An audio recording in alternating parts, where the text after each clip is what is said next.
Alcola, brothers and sisters, welcome to AquaBrain TV. On this show, we chat snow skating with Bryce Rich, coming to us from the Idaho Panhandle. You can find Bryce at boydhill.com. That's BOYDHILL.com. That's double L.com. Bryce, great to have you back on, man. Thanks for having me, Drew. Always good to hear from you, brother. Dude, it's we got a whole nother season ahead of us, huh? Yeah, I don't know how it happens. You know, summer slips by and Christmas comes a little earlier every year. Man, I've been seeing lots of work coming out of your shop. Yeah, it's been nuts, man. We this is our biggest production we've ever done, probably twice as big as our last year's run at least. And we just, we had a pretty big run last year, but we didn't know what to anticipate with COVID. And we sold everything we had by Christmas last year. We were out everything. So we were just kind of doing some fill-in orders after that. But we're so busy building skis in the middle of winter that we just get so backed up that we can't just drop everything and start making skates tomorrow. So we really have to plan ahead, and there's some forecasting involved. But the good news is we're all right here locally, so we have a good handle on when we're going to have skates, and we're not relying on a container ship stuck in the ocean from China, and we have no international hassles or hangups, so we can kind of control our own destiny there. Well, go ahead. Oh, no, I mean, I'm glad you brought that up. I was gonna wait until later, but we can jump right into that. The hand built versus the outsourced building. What do you see pros and cons that way? Well, I think the more the hands-on approach, where we make adjustments on the fly, we've been developing like some of those bigger skis for years, like that Donger and that slush boat that have been in the works for 3 or 4 years, but year to year they're not the same. We make improvements on it. We don't just make a model and send somebody a shape and say, hey, make us a ski with this shape. We make the shape, and maybe it's a little too wide, so we cut that template down a couple millimeters, or the tail needs to come down, the nose needs to come up, needs to be stiffer. And so we were able to make those adjustments on the fly and fine tune things with a lot of rider feedback. Some stuff I think is perfect, and people come back and like, hey, this has to be this, or it needs to be that. So we can make those changes. If somebody hates a graphic, we're not married to a whole season's worth of that graphic. We can always make a few more of a different shape or a different color or whatever it takes. Yeah. But we're able to kind of control our own destiny. Did you get a lot of feedback on the graphics? Not a little bit. Yeah, a little bit. There's always somebody always complains about something, but whatever, But that's why we do that custom thing in June. If people want to send us custom graphics, they have a month window to get anything they want made. Really, we do a special in the summertime where people can, and that window is going to be a little bit smaller next year for sure as we get busier. But yeah, people can make whatever they want, literally. So yeah, we've got some pretty funny stuff this summer. We had some good stuff come out of it. It's cool. What does it take? What does it take for somebody to do that program? You gotta pay in June, and it's really just full price for a ski. And then if you have something cooked up for graphics, or if you've got an Adobe Illustrator person, somebody who's good, you can't do a cell phone picture or anything, but we'll send you a template. You basically draw a big rectangle and you fill in all the corners, and then we use that, kind of lay the snow skate shape on it and cut it out. But like Adobe Illustrator or a good file, we can get crazy. But a lot of times it'll be somebody like, I want a blue ski with a Wookiee logo on the top, or whatever. People just we did Ken Verner, we did his face on the Spaceman on one of our custom skis, just silly stuff. But sometimes people just want a graphic that already exists, or something that was a few years ago or something. Exactly. Yeah, something we've done in the past. Yeah, it was one of their favorites or something like that. Yeah. So we have the kind of the people that get in those special orders are generally people they're kind of in that core group that know that they want something pretty specific. Like even on some of those, like that Ken Burner ski I'm talking about, like we took an existing shape and we kind of rounded the tail off for him and did some custom stuff. So he got exactly what he wanted, so it makes it kind of fun for the people. But the stuff we have in production, usually looks pretty good. And then there's always, not always, but a lot of times there's one or two color variations in there as well. Cause we don't, not everything looks the same. So a lot of times I'll give people a choice of, red base or green base or whatever it is we have. If there's an option, I'll always offer it up. It's a way for the rider to be involved in what he's buying from you. Sure. Yeah. And I want everybody, really, we're small enough that, I get to have a personal connection with everybody we sell to, right? Like if you order anything from me, like everybody knows there's always something extra in there for you. I always throw a goodie in, it might be a piece of grip, it might be a sticker. There's always something in a package for sure. Like I always send like a goodie out for everybody, and I always try to have that relationship with the customers. And it's cool being this size because we can actually, and I don't remember everybody's name all the time, but I try to have a relationship with these people. And, that's the funnest part really, is just knowing you're stoking people out or having a good time on your gear, that we're in that pursuit of the timeless, so it's nice being part of that process. So I know you guys make skis there in the shop. And so have you thought of, or are there any plans of making what I'm calling the long ski? Yeah, we did it before. We did it years ago for Jeff NoCal in California, who's a good friend of ours. Shout out to Jeff. Because he wanted like a half pipe, like carving board, and we basically just took a kid's ski template, put inserts in it. So we could legitimately, and I know there's other companies doing that stupid in the long ski thing. It's just not for us, and it's not our style of riding. And I don't take any stock in it, big long tails and the super duper carving, the guys getting low and doing it's not us. Yeah. I'm not knocking it at all. But it's just, I don't think that's what snow skating really is. That's just snow carving. They're getting fast, and it's a different style of thing, but like legitimately you could go to Sneeva's website, you could order any pair of skis that he makes and pay extra and have good inserts in it. So technically we have 80 shapes of snow blades we could make.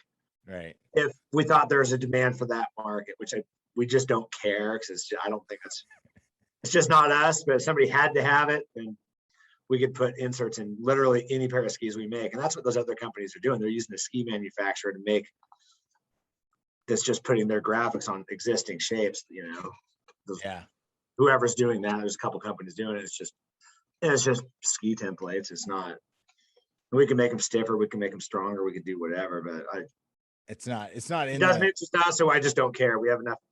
We have our hands full making the shapes we're making. So I just don't. It's just, I don't see the future in it. But we already have all these ski shapes, so we could do it anytime. Yeah. In fact, a couple years ago, we started making, just because there's a weird demand for a niche market out there for mono skis, which is like the kooks of the kooks, right?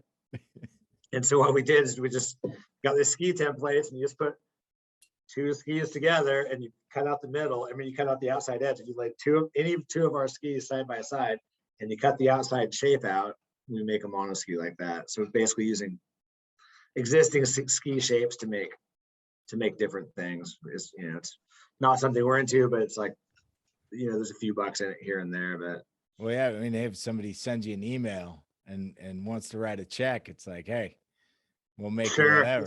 That's a great summertime project. We don't really fuck around with prototyping in the wintertime a whole lot, but yeah, we could do it for sure. And that's why it's laughable, is we've got 80 shapes at least. We could, in sizes, we could do it as big as you want. Somebody seriously, if somebody wanted a 213 centimeter ski with inserts in it, like, we'll make it. You wanna break the record, we'll. Sure. Yeah. Somebody really wants to break the world record. Let's just make a big, huge ski. Yeah. All right. So everybody wants to talk miles per hour and who's the fastest. And someone's got a little tracker on their phone. And, whatever. It's not for me. I think the guy having the most fun is the guy with the biggest smile on his face. Do whatever makes you happy, man. It's all good. Yeah, exactly. For sure. So so on that point, Drew, like we're to market this year with 7 different shapes. And some of these are shapes we've made in the past that we've kind of brought back, and a couple new shapes. So, for us to introduce another, kook shape on top of that doesn't make any sense. But so what does your lineup look like this year? We've kind of got that, so we made a brand new twin tip. So we've got a smaller sub 100 centimeter ski. So we've got a 98 twin, like a pretty nimble park model, but a true twin tip, same nose and tail. Yeah. And then we've got kind of all of our mid-sized stuff, which kind of ranges from like beginner directional stuff to kind of bigger mountain, like the 109 to 115 category. And those are all pretty subtle differences, but like, noticeable differences. And then stuff we just can't, we've always wanted to make all these shapes into one and get rid of them all, but there's the demand continues for a few of these shapes just for very specific reasons. That's cool. Then we move from there up into that 123, that slush boat, which is kind of mid-size all mountain ski, but definitely big enough to get serious into powder. And then that donger, which is kind of our big mountain backcountry board. What was the one you just posted on Insta? That was the donger. That's the white, black and white one. Yeah, the big black and white one. Yeah, and they've got that. One of them's got that kind of blower base on it, and the other one's got that. There's a red base. There's a couple different options on that one. That's the ski we sold the most of last year, and that was all mostly just word of mouth. As people got a hold of them and like loaned them to their friends, people were jumping on them. It's we never thought we'd make a snow skate that looked like that. I mean, the nose is so big, but it's got that big slope to it. So when you're trying to carve in hard pack, that nose, the big white nose, isn't hitting the snow. Oh. So you're not carving around that nose, and so you're carving in between the trucks. So you got that really good rocker between the trucks. You're able to really, really push between the trucks. And we've had those things flying on hard pack. And then when you get in choppy snow, that big nose is out front, just hammering everything down in front of you, just bulldozing, and so by the time you're hitting that snow, the front end's already packed it out for you, groomed it for you. Wow. So it's just destroying everything in its path. You see that nose just going choo choo choo choo, and it makes us and you're on the back, not getting bounced around. It's really fantastic. Cool. And then you get into some steeper stuff in deep powder that that it's doing its thing. It's stiff enough that it's holding itself up in the powder, and that shorter tail is allowing you to kind of wipe the windows in the back end. Get that, especially when you start getting deep or steep rather. The problem with the long tail is you're basically, to make a turn, you're initiating that turn all the way over that tail every time. Yeah. So if you get that tail kind of cut off a little bit, is what everybody's kind of figured out. You can make those faster turns, and that's what snowboarding's figured out with the directional boards as well, which they kind of knew in the beginning and got away from it. But you get that swallowtail or that shorter tail rather, and then you can get those steeps and make those quicker turns. You can initiate those turns a little faster. So people are finding out that is that's your quiver killer. Yeah, for sure. Yeah, it's not going to do much in the park, but I still I'll take it off rails and boxes in the park. It's no big deal. It's not. Or you're crazy. That's what I'm not getting real tricky. I'm not doing anything super fancy, but it's stable enough that you can just land. You can land anything. When's that park video coming out, Bryce? I'm not making a park video, but we usually have some pretty good footage from the Sorta Natural. I film when I can. We're trying to run an event at the same time, but yeah, we should do a park video. But yeah, what's the plan with the Sorta Natural this year? Sorta Natural is going to be, let me double check. I believe it's the 5th, 6th of March. Let me double check that. I got to confirm this with a couple of the mountains still. We had a meeting with Silver Mountain the other day, actually. So it's the Sorta Natural this will be our 8th one, I think. Wow. It's March 4th, 5th, and 6th. So the Friday, March 4th will be setup day, kind of dig that course and free ride. And then Saturday, of course, is the bank slalom, Sorta Natural at Lookout Pass. And then the 6th is kind of a free ride day at Silver Mountain and a park jam. So what do you think? What do you think ballpark? You know, obviously things change day to day, but what do you think ballpark?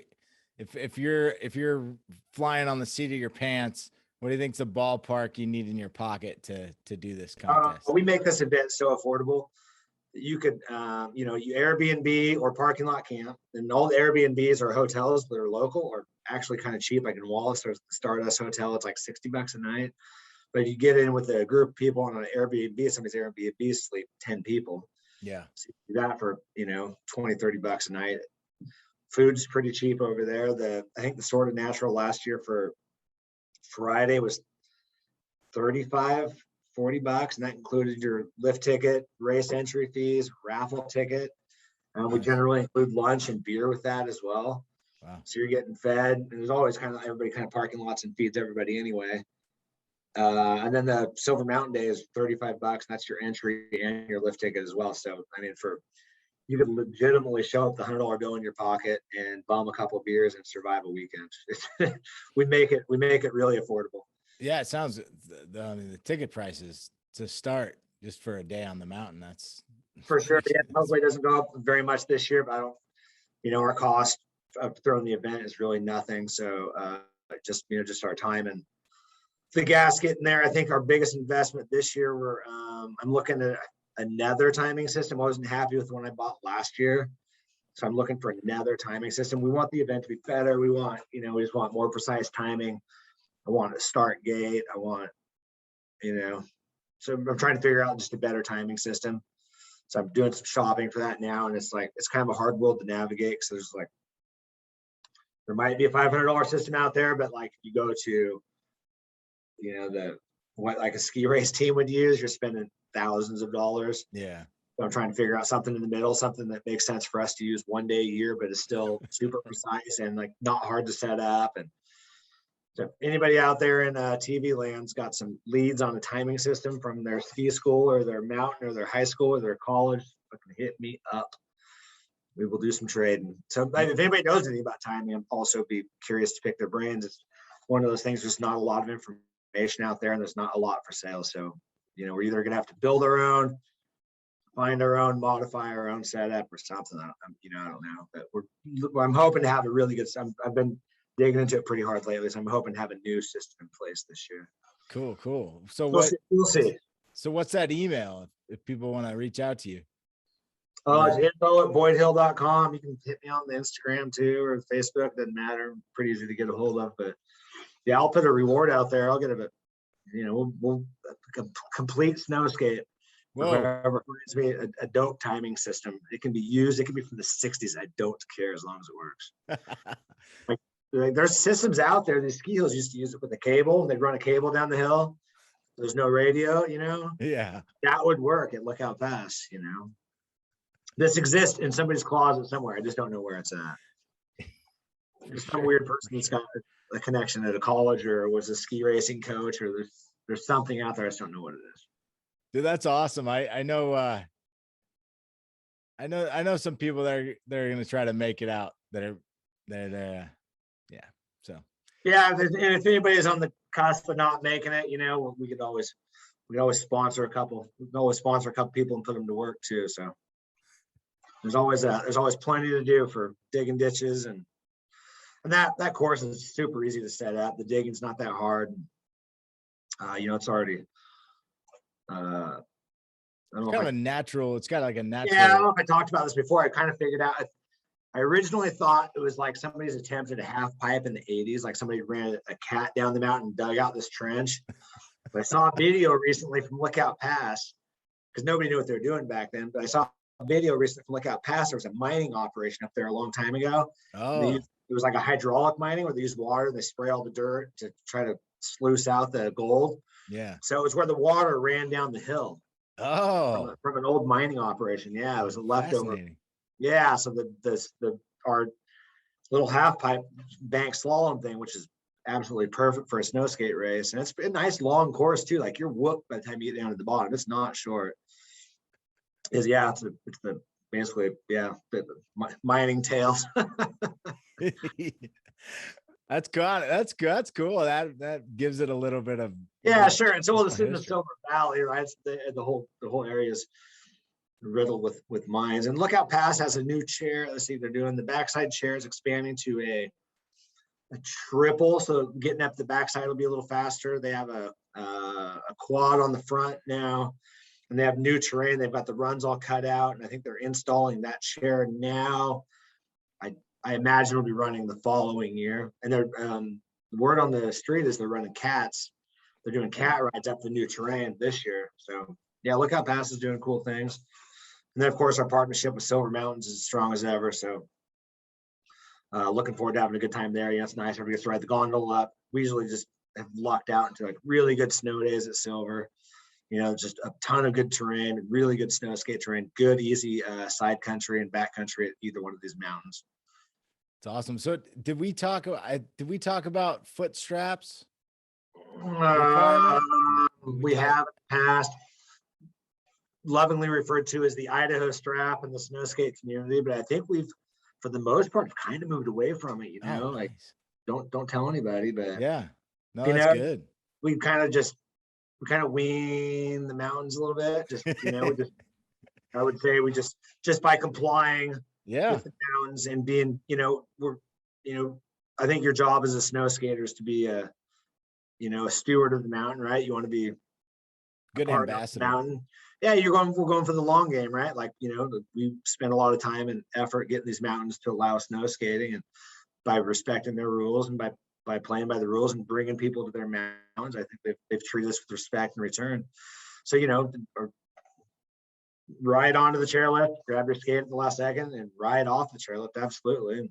Don't cause a wreck, but like, no more than any snowboarder or skier wrecks off the chairlift, But yeah, no, they're pretty good with this. Make sure your leash doesn't hang up on the chair and, rip your pants off or whatever happens. But yeah, then we've got, and don't make them slow the chair down. Don't be that guy, right? But I think we've kind of figured it out. Like Kendra Wilson with the Project Snow Skate, she's got a good video out there showing how to kind of get on and off a chair, and most people can figure it out. But I think we've kind of moved away from that foot strap thing. It almost seems like it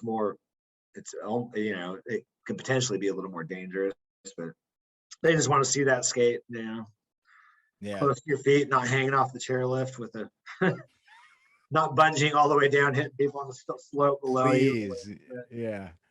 Gosh, that's the exception. It's not very common. Most people figure it out pretty quickly.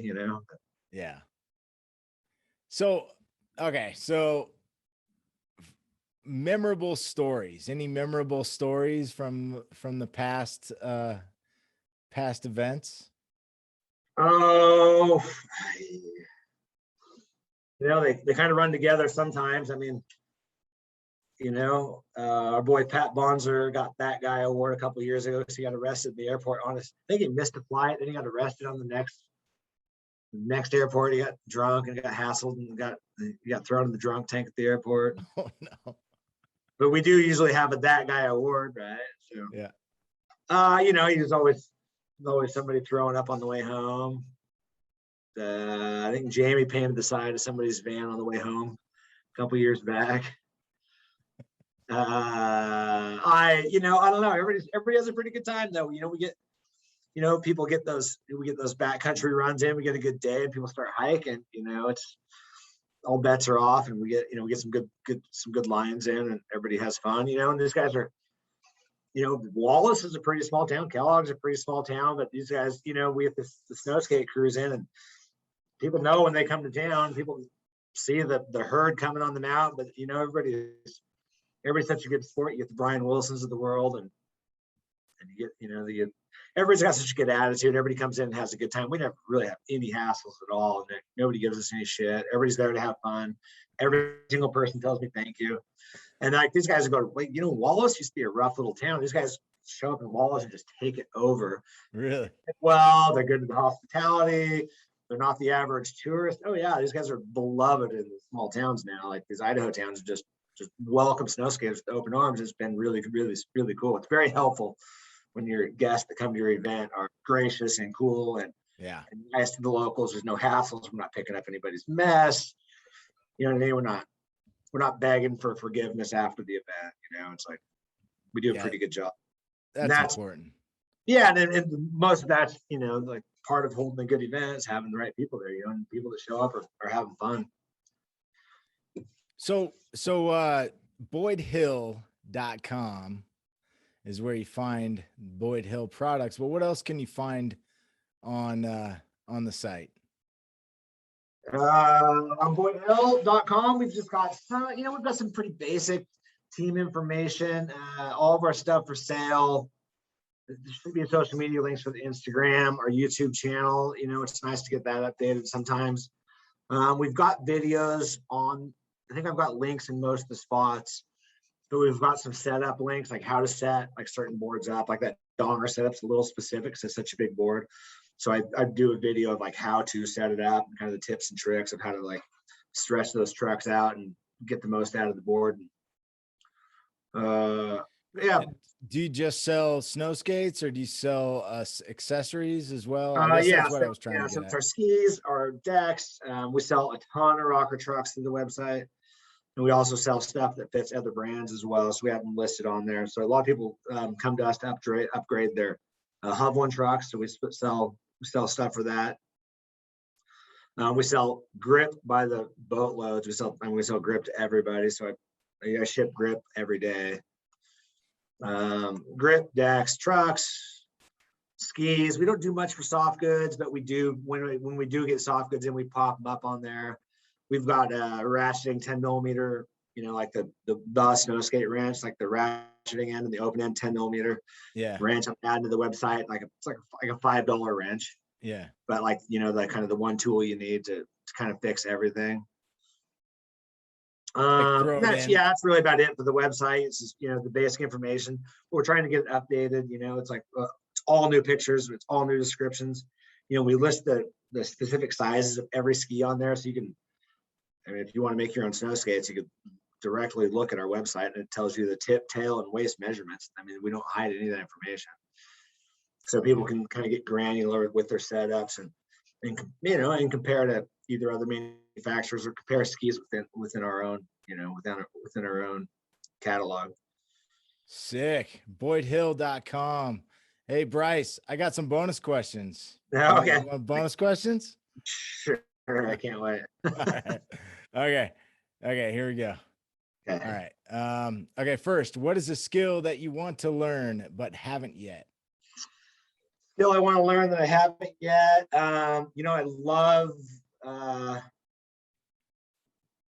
video editing. I'm not very good at it, but I'm always really, really satisfied when I do it.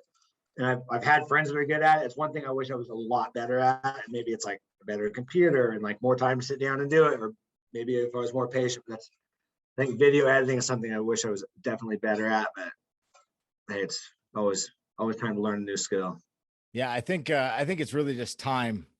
It's just a matter of doing it, and then you start to find tricks.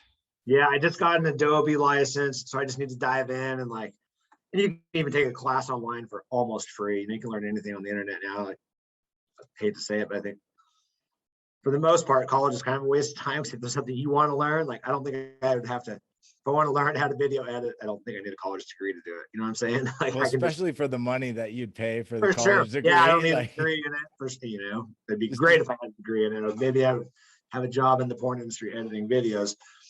But this is where those people land out of college, by the way. Right. Not that many video editing jobs out there. Right. But, that's true. But yeah, it's one of those things you can just take an online class, learn how to do it a little bit better. So that's something I definitely would like to do is either just build up a better either laptop or my desktop. I have set it. I built my desktop for video editing. You know, fast processor, you know, a bunch of RAM, but I haven't really used it for that yet. But I did just get an Adobe license, so I am probably going to start practicing that. There you go. Cool. Yeah. All right. If you were living in a tribe community, what would you offer? I would be like the scavenger because I'm good at finding shit. It's my specialty, man. I'm a hunter gatherer. All right. What key components would you expect from the other members of the tribe? Maybe like the top 3. Oh, I think kindness goes a long ways, and I think it's something we're missing in the world in general, right? Yeah. Yeah. Maybe that's empathy goes with that, right? That's kind of the same thing. Mm-hmm. That's a trait that's not always remembered, but yeah, I think it's super important in the world we live in. I don't know what other traits. Humor, super important, right? Somebody's got to be funny, yeah, right? If we can't laugh, then what are we doing, right? Or laugh at ourselves, rather. Either one. yeah. But I think laughter and humor is super important, right? No Debbie Downers, no frowny faces. That goes back to even snow skating, right? Who's having the most fun has got the biggest smile on his face. Yeah. And I don't know. I think leadership's important as well, though. I think we, and I try to be a good leader, and maybe I'm not always a good leader, but in the industry, we always try to stand out, and we try to, even throwing an event, right? We want to set the bar. You want to show people how it's done. You don't want to appear stressed out. You want to show everybody that you're having a good time as well, right? When you do an event. So yeah, I think that's pretty important. Cool. All right. Last one. Yeah. All right. If the system that we're all dependent on collapses tomorrow, what would be the first thing that you would do? Like our current system of getting food by truck and relying on electricity and the internet, like that. Yeah. Oh shit, we'd probably load up the camper and grab some ammo and post up somewhere. My brother's got a ranch in southern Idaho, so we can fish and hunt there if we needed to, I suppose. Nice. I think we're pretty set up to do that just about anywhere. I live in town in North Idaho, so zombie apocalypse happens, I might not be in the best place, and we have some pretty rough winters, so probably go somewhere where you can kill some food and whatever. Did you see the elk I killed this year? No, I didn't. Well, I'll send you a picture. You can send me a picture. I'll throw it in. You can throw it in there. Yeah. So we did. I took a month off, trying to get. My work offers that we have a sabbatical program, so I was able to take a month off. So we kicked it off by me and a couple of my buddies I grew up with did a fly fishing trip in Montana. Oh, nice. Finished that trip up. Went to southern Idaho. I drew an elk tag in the Owyhee Desert. It's almost to Nevada, the Owyhee, if you know the Owyhees. Just deep Idaho desert. It's like practically wilderness area. And I've been putting in for this tag for a decade. Well, I pulled one this year, a bull tag, a bull elk tag for the Owyhee Desert. I've been putting in for it for a long time. My brother and I have. I drew it. My brother didn't. So my brother guided me down there, and we shot a monster bull opening morning out there. I mean, just got like opening morning. Opening morning, yeah. I must have hiked. Yeah, it was. I mean, we were way out there. But yeah, I got this big 6 out, so you can add the picture of it in there. So I spent some time in southern Idaho after that with my family. My parents were down there. They're getting a little bit older, so I was helping them out. Then we just processed that whole elk ourselves, and I'm a jerky millionaire right now with the freezer full of meat. So yeah, we're in a good spot. That's awesome. And then I came back. I had enough time to come home.